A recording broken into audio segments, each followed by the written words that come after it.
Hey Kelly, welcome or welcome back. So this is part two of how not to be a nomad in 2026. Let's have a look, shall we?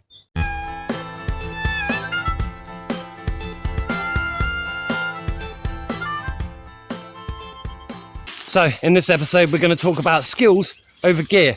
If you want to see part one, I'll leave it up the top somewhere and that covers the law. So let's have a proper look into this, shall we? One of the typical ones that we get is excessive bags, excessive trolleys, bikes. A lot of the time people ask us, why haven't we got more kit? Well, let's tell you a story. Many years ago, I had 110, 120 litre Bergen. I had everything I wanted inside that Bergen, everything I wanted. And but the problem was, right there, it was everything I wanted as opposed to everything I needed. Let's just say that Mod was well equipped for any scenario. Oh, yeah.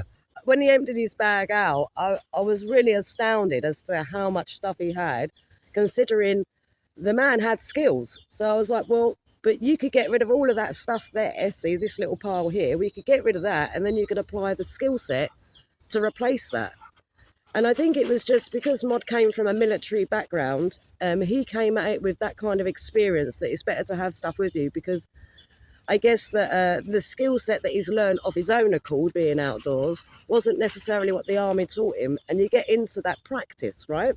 Yeah, I mean, with being an outdoorsman, anything like that, you need to be prepared for every situation possible. And I'm like, all right, and I slowly, I mean real slowly, got rid of it, living this life. I never needed to get rid of it before. You know, you rock up in a car to a location and, job done. You're not carrying it very far, are you? You're just going in, going out. And the thing is, and that's the point, you see, when you're not moving around very often, I guess having excessive gear isn't so much of a drama, because it's not like you're taking it around with you every other day or every few days. When you're moving like that, it doesn't take long for you to start de-shedding stuff. Like Mod found out, it was a bit by bit process, because it was almost like he had to train his brain into accepting that he's got the skills to cover a lot of what the gear was offering anyway. Yeah. As with the bike, you see, at one point I was bike packing. I gave it a go because it was strangely enough, I'd only had my bag when I first started out and I didn't have lots of excessive gear. But when I came back from Spain, because I spent a few years out in Spain, when I came back, my mother said to me, "Oh, I've got a spare bike. Save you carrying it on your back all the time, you can use the bike." Well, it all seemed like a great idea, but inevitably I ended up acquiring more gear because I thought, well, I've got the bike, so it's not on my back anymore. It just became a real drama, and particularly with the being discreet, because I found that I couldn't, the sort of places that I was used to getting into to be discreet and tucked away and to not bother anyone, I could no longer get to because of this bike that I had and all of the equipment that I'd now attached to said bike. So even if I left the bike in one place and buried it under a load of leaf matter, I still had to take my big bag. Well, I call it a big bag, but it's big for me. It's not so big for Mod. But I'd have to take my big bag and my saddle bags, and I had like another little carry bag thing that I'd keep in the basket at the front of this bike. So it was a lot of stuff to have to move around. It didn't take me long. I only had it a year. I was done with it. In fact, I think it was even less than a year. It might have even just been about 8 months. I never used it again because it was just too problematic. It held me back too much. And consequently as well, we had a trailer that lasted about 4 months. But it was good for our jobbing and stuff like that. We could pile the trailer up. It was just, well, you're trying to get through all this lot and it never works. So trailers, bikes, excessive gear just doesn't work. Of course, the other thing that's really problematic with all that kit and excessive stuff is that when it comes to moving, it takes you a long time to get not just packed down, but to get from A to B. Yeah. So if you don't want to be a nomad and you're more of a static dweller, or, some people are just homeless and they're just looking for a place to stay for a while and where they can keep all of their stuff. I mean, that's the way to be, right? I mean, you haven't got so much of a consideration for how to keep yourself moving and keep yourself light. And the thing is the skills are always going to be much lighter than the kit that you've got on your back. Most definitely. Yeah. So let's just have a little look at what some people are getting a bit excessive over, that they could replace that kit with just a little bit of skills and knowledge. First one that we see often, quite a lot, is your sleep system. Sleep systems are a huge issue, and we constantly get comments of, oh, that's not enough R rating and things like that. Surely you're not sleeping just on that in the winter. You can't do. You can actually, Yeah. and do you know, all it takes is a little bit of know-how. So often we're hearing that people find that it's too uncomfortable to just put their concertina mat on the floor. And if you know what I mean by that, or you don't know what I mean by that, we'll leave a little image. And they'll find that it's too difficult to sleep on that when it's just that on the floor. Now, I get it for those that are used to sleeping in beds, on mattresses and stuff like that. The difference with Mod and I is that we have managed to sleep outside now for 12 years. So we're not used to having a mattress. We wouldn't want one if you gave us one. In fact, trying one at one point when we stayed in a Heimer, nightmare. Yeah, absolute nightmare. Couldn't sleep, too squishy, very uncomfortable, just tossed and turned the whole night, made him seasick, so motion sick, shall we say. Yeah. So a good way to replace all of these deflatable, because this is what we see. They'll have the concertina, deflatable mat, then they'll have like some reflective sheets as well, and they're all piled on top of each other. Yeah.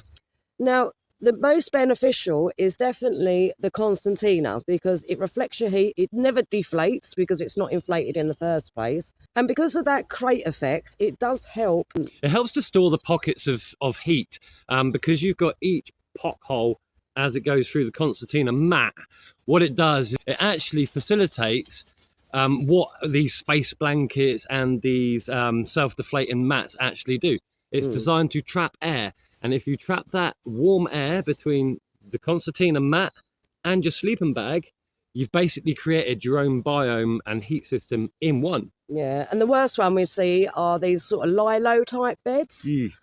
It's just so daft. I mean, you think just even a pine needle can pierce that thing. So Yeah. It's just daft. And another thing that's daft about them is in cold weather, if you're sleeping on air, every time you move, that warm air that you've created on the very top layer of your lilo is now being churned around with all the cooler air.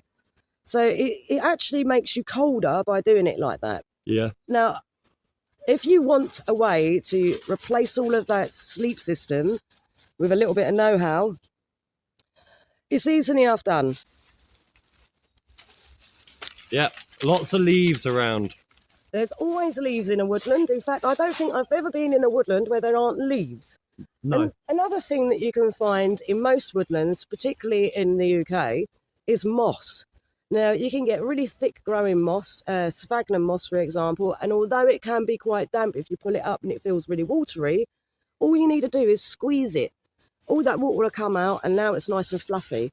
If you want to make your sleep system a little bit better without having to carry all the equipment, all you do is once you've figured out where you're going to put your tent and which side you're going to be sleeping on, make sure you cover that strip before you put the tent up with all your leaf matter, your moss. Lay on it, check it out, see if it's comfy, see if there's any lumps and bumps. Exactly, right? Put it to the test before you put your tent up, and then job's a good one, right?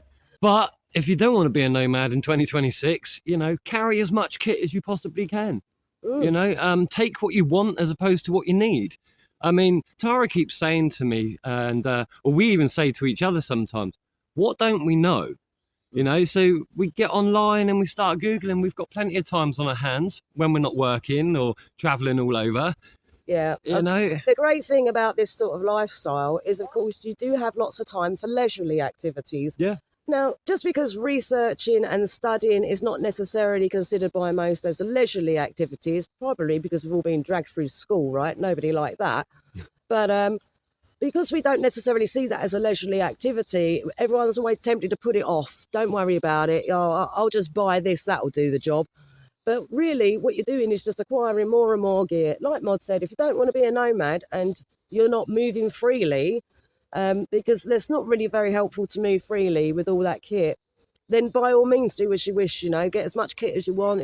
Especially if you've got your own woodland, right? Yeah. And you can stay there as much as you like, do all of that jazz. If I mean, there's a lot of So, see, this is a problem. A lot of people keep saying to us, buy some land, buy some land. We're nomads. We don't want to buy land. We wouldn't be very nomadic if we had our own land, put it that way. Right. But also, one of the main issues is we did used to specialise with micronations and things like that in land. And they had their own land. And they were fighting to stay on it. They were fighting the MPAs, the councils, the police, just to stay on it. And they said, no, you've only got a 28-day rule. Yeah, I mean, they had all of their stuff removed at one point. In fact, I'm not even sure if that might have happened a couple of times. It happened a couple of times, yeah. But needless to say, it's been a constant battle for them, and they're constantly getting harassed and hassled and badgered. I mean, we even went into, as Tara and I ourselves, we went into syndicate landowners. So we were actually owning part of that land as part of the deed holder as well. And so we're very proficient in knowing the red tape, the black tape, the grey areas, and all those sorts of things. And so for us, we don't want land. We don't want anything more to take away from our nomadic principles. Until we're ready to retire from our nomadic lifestyle. We're getting a bit old and grey. But I'm not going to, make any... Don't have no fear, shall we say, because there is no chance of that happening for at least a good... Well, I reckon we've got a good 20 years 50 million years. At least a good 20 years left in us. Yeah. I mean, surely. Yeah, so, I think... and people say, oh, living outdoors like that all the time, it's going to kill you, bump you off early. Oh, no, it won't. Say that makes you tough. Yeah, I was going to say that to the Siberian nomads, like in their 80s and their 90s. But again, I mean, we keep seeing quite a few comments across many different channels, many channels. Oh, there's no way that you could live outside in such a thin tent. Why? Again, it's the excessive kit thing, Excessive kit, yeah. You need a hot tent. You need to have canvas. You need this, you need that. If you want to be more static or you want to create a problem for yourself when you're moving around, then yes, by all means, get that stuff. Some people are just more proficient in their skill sets than others, and that's fine. You know, if you're spending a lot of time inside a house, you're spending a lot of time inside the warmth, of course you're not going to think you could survive out here like us for 12 years under a thin piece of plastic, whatever, you know. And don't get us wrong, we haven't had the same tent for 12 years. Oh, no. That'd be ridiculous. But but we're always buying those summery type tents because it's just not required, because we have the knowledge and the skills. See, in our very early days, we worked out that in winter, as far south as you can go is the best place to be, because you don't need all of that winter gear that everybody else seems to be suggesting, accumulating themselves, or suggesting that we need to survive. And because we don't need it to survive, then they go, well, you can't be doing it then. It just takes a little bit of knowledge. Go south. Again, your skills are going to weigh a lot less than the kit that you need to carry, right? We're not carrying a hot tent. No.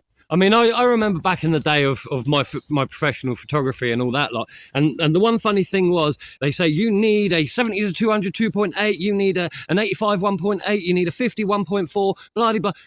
And we called it GAS, GAS, gear acquisition syndrome.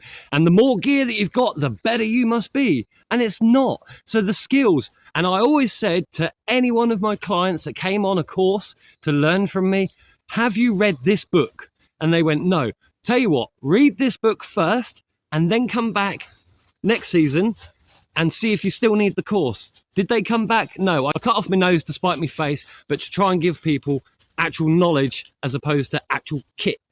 And with that, see, with the job that he was doing, again, the excessive amount of gear sort of almost, people think, oh, they've got loads of gear, they must be well professional. Whereas, of course, in this lifestyle, the more stuff that you have, the less professional you look, and the less that you look like you've got good experience in what you're doing. Yeah. The more you're going to worry people like landowners, authorities, general public, because they're going to be concerned that if you don't know your stuff, that you're going to be causing them a problem. I mean, i.e., burning down woodlands, chopping down excessive trees, felling trees, leaving rubbish, making the place unsightly, overstaying your welcome.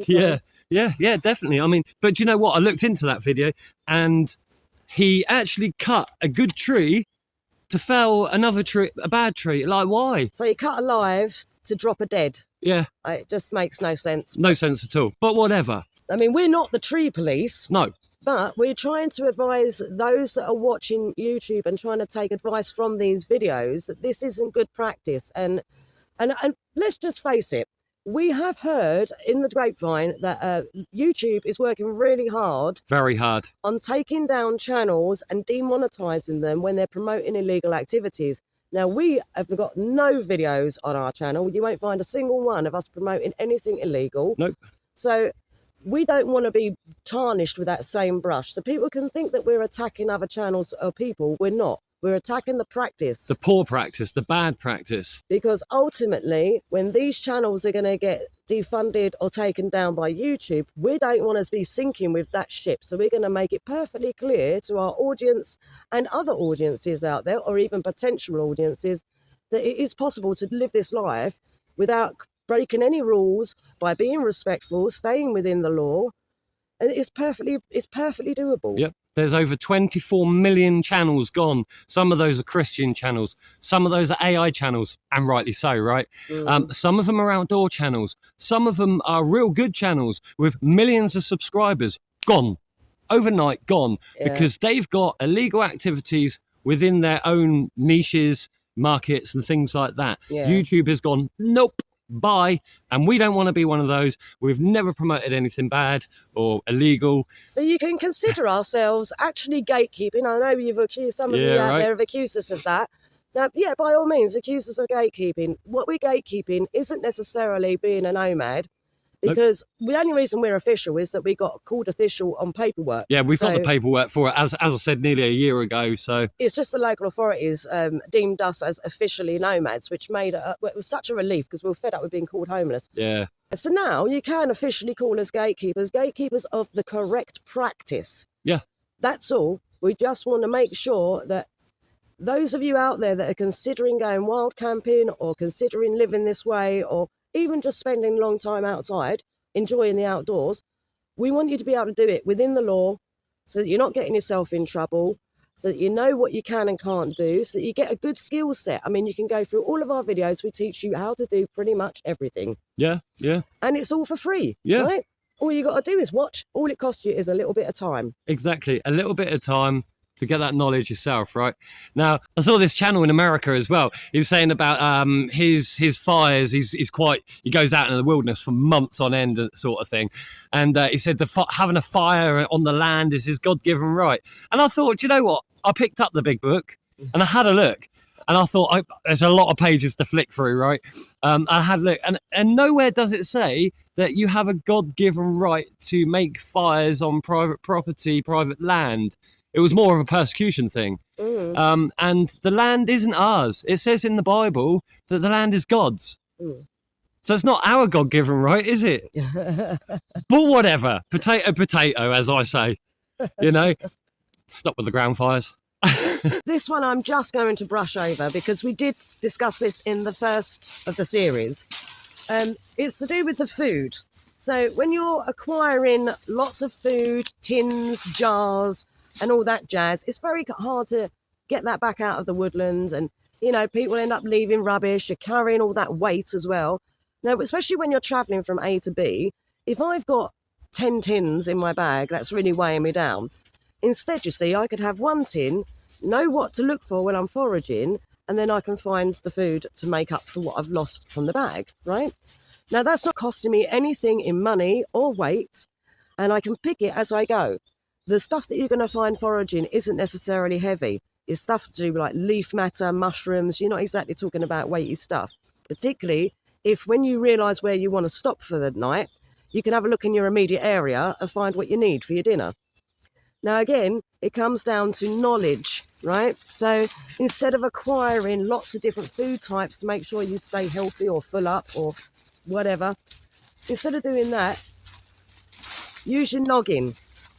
Get some books, get some foraging guides. You don't even need to get books nowadays, because you can get a lot of this information just off of your phone. But do practice, practice, practice, and practice again. I've been doing my foraging now for 12 years, and I tell you, there's not much out there that I don't know that I can eat. So it does stick. And when you're doing it all the time, season after season, year after year, you end up a master at it. So reduce the amount of food you need to carry just by working out what you can eat around you. So yeah, if you don't want to be a nomad in 2026, make sure you get those bikes, those trailers. Extra bags. Yeah. Carry it all. Or not, because it's hard work carrying it all, right? But it will slow you down. That's the point that we're trying to make. You know, it's going to weigh you down, and really it's more of a practice for people that plan on staying places for excessive amounts of time. Yeah, I mean, the reason we say this too is we've been there, we've done it. We made those mistakes in the first 6 months to a year. We've done all of that. You know, we're not popping it. We're not popping off at people. This is just merely poor practices, and we're just trying to help.